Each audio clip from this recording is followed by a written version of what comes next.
सुब्हानल्लाह वल्हम्दुलिल्लाह वला इलाहा इल्लल्लाह अल्लाहु अकबर। देखो बच्चों, कल बताए थे आपको नमाज के वाजिबात में से सिर्फ 5 वाजिबात। आज वहीं से बात को आगे बढ़ाते हैं, ठीक है।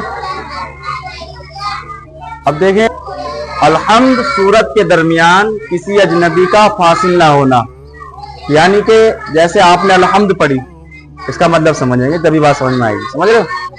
अल्हम्द पढ़ी, अल्हम्द के बाद आप सोच में पड़ गए कि कौन सी सूरत पढ़ूं, कौन सी सूरत पढ़ूं, कि इसकी मिकदार इतनी हो गई कि 3 मरतबा सुबहान अल्लाह से ज्यादा हो गई, तो अब ये वाजिब तर्क हो गया। समझ रहे हो?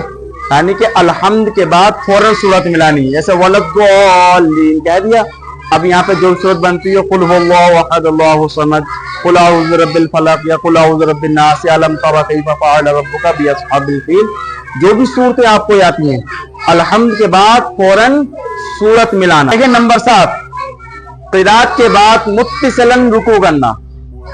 अब जैसे हमने अल्हम्द पढ़ी, क़िराअत की, अब अल्लाहु अकबर कह के फौरन रुकू में जाना, खड़े होकर सोचना नहीं है, यानी कि फौरन रुकू में जाना। मुत्तसिलन यानी कि क़िराअत के बाद फौरन रुकू करना है। नंबर 8, सजदे में दोनों पांवों की 3-3 उंगलियों का पेट जमीन पर लगना। ये मर्दों के लिए है, औरतें तो अपने पैर सीधे उधर को करती है सजदे की हालत में। अब देखें सजदे में कैसे करेंगे, जैसे कि पैर की उंगलियां हमारी, क्या है ये? पैर की उंगलियां, तो क्या इस तरह से पेट जमीन पे लगाएं। ये बहुत सारे लोग करते हैं कि सजदे में ऐसे पड़े रहते हैं, पैर ऐसे पड़े रहते हैं, ऐसे पड़े रहते हैं, तो उसमें क्या वाजिब तर्क होगा, दोनों पैरों की 3-3 उंगलियों के पेट जमीन पर लगना, इस तरह से। समझ रहे हो? अगर एक भी नहीं लगाई तो नमाज ही नहीं, क्योंकि एक का लगाना कम से कम फर्ज है, और 3 का लगाना वाजिब, और 5 उंगलियों का लगाना ये सुन्नत है। अब देखें नंबर 9, दोनों सजदों के दरमियान कोई रुकन फासिल ना हो, यानी कि दोनों सजदे जैसा करने के लिए चले हम, अब इसमें कोई रुकन फासिल नहीं होना चाहिए। यानी कि ऐसा नहीं हो कि एक सजदा करे और उठ गए दूसरी रकात की, अब याद आया कि हमसे एक सजदा छूट गया तो दूसरी रकात में सजदा तो कर लेंगे, लेकिन ये वाजिब तर्क कहलाएगा।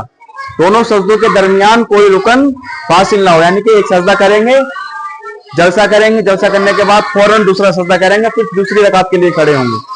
समझ रहे हो? यही कहना चाहें, दोनों सजदों के दरमियान कोई रुकन फासिल ना हो, यानी कि एक सजदा करने के बाद फौरन दूसरा सजदा करना, यही